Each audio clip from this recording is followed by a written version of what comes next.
Africa has perhaps hundreds of millions of people with this identity right now of being from the people of Israel.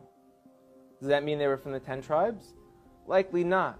We were taught by the historians and within our own traditions that when the Romans conquered Judea a few hundred years after that the tribes of Israel went into exile, perhaps millions of Judeans were sold into slavery, into Africa, into Rome, deep into Africa. And if you look now, you're seeing people who are most likely the descendants of those slaves who kept true. I like to bring up a few specific examples because they're going to be game changers. One of them wrote letters to Israel when it became a state. And they said, we're Israelites out in Africa. Everyone laughed at them and they said, African Israelites, these people are just trying to jump on the first world country bandwagon. They're living in a third world country. They got nothing. We're coming to Israel. We got innovation, technology. So they're trying to get on this train because there's such a thing called the right of return. All descendants of the Jewish people from around the world are able to move to Israel. So they said we are also. And everyone kind of laughed at them, like I said. And a few people took it serious and went out there and started studying them, learned about their culture. And a professor from Duke University went out there and did DNA testing on them. And he showed not only do they share Semitic genes from people who were in Yemen and back to the Middle East, these gentlemen, a large percent of them, have the Y chromosome to be Kohanim, to be priests. Now, if anyone who doesn't know, a priest is a specific family clan of the nation of Israel who come from Aaron, the brother of Moses, who was the first priest. And anyone descended from Aaron has the status title priest. And we found that these men in this village in South Africa called Lemba, L-E-M-B-A, carry this genetic marker to let us know that they share the same as from the Sephardic and the Ashkenaz and the population of the people in Israel today. They share the same exact DNA marker. That's mind-blowing. So everyone kind of got humbled a little bit who laughed at them and said, now what? Now what do we do about this? This could have tremendous implications. Another area in Africa you have something big happening is in Nigeria. You have the Igbo people, or Igbo, pronounced either way. There's 40 million of them, also Christians, like I spoke about before, how that could happen to the children of Israel very easily. But also a lot of them are now coming out and converting back or adopting the rules of the Torah without all the paganism that they've been practicing for hundreds of years. There's been books written about it from scholars in Nigeria, from scholars from the Jewish people. And where it gets interesting is, in America, there was a slave trade. And a lot of the slaves, a very high percentage of them, came from Western Nigerian ports. And in America today, you see a very large movement of African Americans who say that they're the real chosen people, that they're the children of Israel, they're the Judeans. So what are they just trying to create an identity for themselves because they were slaves, or is there really something here? And the answer is, most likely there is something there. So what are they just trying to create an identity for themselves because they were slaves, or is there really something here? And the answer is, most likely there is something there. I was born in Elberton, Georgia, in the year of 1940. We grew up on the farm, farming. I lived with my father and mother, and I was raised in Georgia until I was 8 years old. And then my mother moved to Chicago. I was born in Bolton, Mississippi. My mother and father worked very hard. I remember us leaving home early in the morning and returning home in the evening at dark. One day, my mother and my sister, we was going someplace into town. We took off running to get some water. I was drinking at one, and my sister was at the other. My mother snatched me real hard, and she said, "Don't you ever, ever, ever drink from this water fountain again." She showed me and my sister, she showed us that the two fountains each had signs. One said colored, and one said white.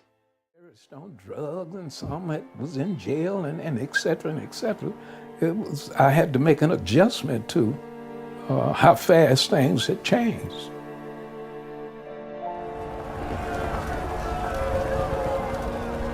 It was on the south side of Chicago, 39th Street. At that time, you didn't play. When the sun went down, you had to be in the house. Every day, there was someone that had got abused or someone that had gotten beaten up or someone that was killed. And we walked through that neighborhood every day. And in that area, Blackstone Rangers is all around that place. I may be poor, but I am somebody. I may be on welfare, but I am somebody.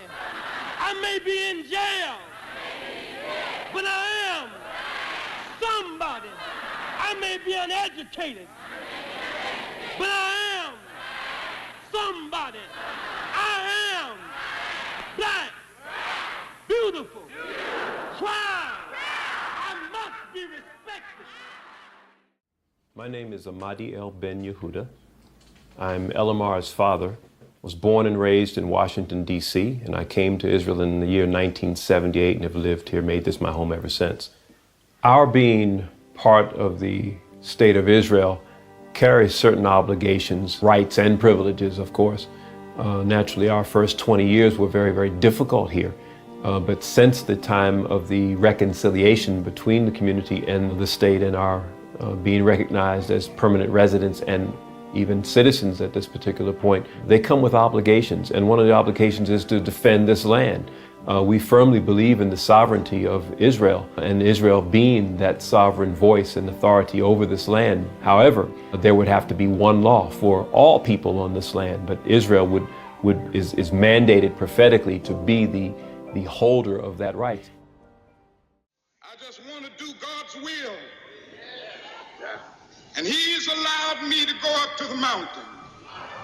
And I've looked over and I've seen the promised land. I may not get there with you, but I want you to know tonight that we as a people will get to the promised land. Dr. King, in his statement, he said, I have been to the mountaintop. He saw what was taking place, even though we never met. Ben-Ami never talked to him.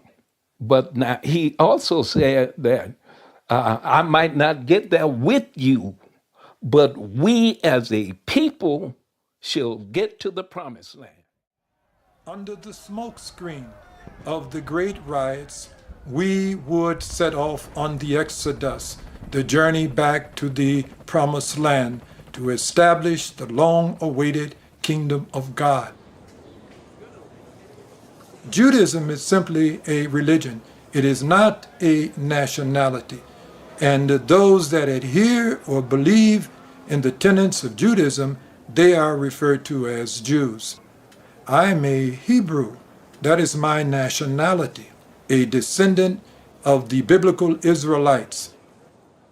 As far as being adherents to the religion of Judaism, that we are not. We prescribe that we have to follow the laws of the ancient Israelites, the Torah. It's those kind of principles that govern our lives. According to the prophecies, we were supposed to return to the land in the same manner in which we had come out. We wandered all through Africa until we got to the west coast of Africa, where we were taken away as slaves. And from there, we were taken to the four corners of the earth. Our initial return to Liberia in 1967 was viewed by many as a back to Africa movement. And in some ways, for us, it was certainly that. It was back to Africa. It was back to our roots. But we always knew that Israel was northeastern Africa, and therefore the route, the ultimate objective and the ultimate destination of our return. But more so than just return to the land had to be a return back to the culture and a return back unto God, unto the ways of Yah. I find it quite hypocritical, to say the least, that many people will condemn us for being responsible for the disparity in numbers. There are many, many more women than men in the African American society. And of course, we being a microcosm coming out of that reality. What do we do if we want to build strong families wherein we don't want divorce, we don't want promiscuity, we don't want whoredom? What do? We simply looked at biblical culture and African culture, which in our view is all one and the same. We're in Africa. The ancient Hebrews were an African culture. And we found that it was a common practice and would be a means of restoring the kind of balance and the kind of sanity to family relationships. You know, we jokingly say sometimes that if all Africans in America were to come to Israel, that we'd have to find somewhere else to go. And that's simply because they would bring with them that lifestyle that is certainly a death style, a culture that allows the denigration of women, that has cultivated violence, etc. When you talk about race, we're not racially exclusive. We're very inclusive. In fact, race for us is a false construct. It's a social construct, but it is not a biological construct. On the surface, we're all pretty much the same. The criteria would be that they would have to live according to the guidelines that have been established to make this what it is. You have to always remain focused on what it is that we came here to do and what it is that we must remain locked in on in order to give humanity a chance. It's all about lifestyle. It's all about who adheres to these principles, which we know give us life. And we're saying this is the formula.